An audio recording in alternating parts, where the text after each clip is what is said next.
Samantala, pagtaas sa presyo ng sibuyas, 3 araw nang nararanasan sa Mangaldan Public Market. Sundan sa report. Nagsisimula ng tumaas ang presyo ng sibuyas sa Mangaldan, Pangasinan. Sa Mangaldan Public Market, 3 araw na ang bahagyang pagtaas sa presyo ng pulang sibuyas. Mula sa 100 pesos per kilo, umakyat na ito ngayon sa 120 hanggang 140 pesos per kilo. Tumataas nga.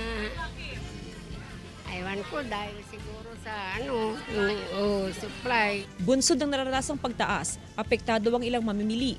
Tamang pagbabudget na lang daw ang kanilang ginagawa, lalo pat mataas din ang presyo ng iba pang bilihin. Pag marami, pera, lang, paramihan. Pero ngayon, sir? Tingin-tingin na lang po. Ayon sa Samang Industriya ng Agrikultura, malaking porsyento na ng mga taniman ng sibuyas sa bansa ang naani ng mga magsasaka. May ilang taniman ng sibuyas sa Nueva Ecija ang nakatakda palang anihin.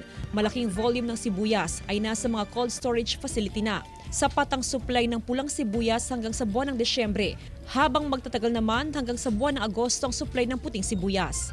Hindi rin daw dapat magkaroon ng malakiang pagtaas sa presyo dahil sapat ang supply ng sibuyas sa bansa. Tingin naman natin kung magkaroon ng galaw yan,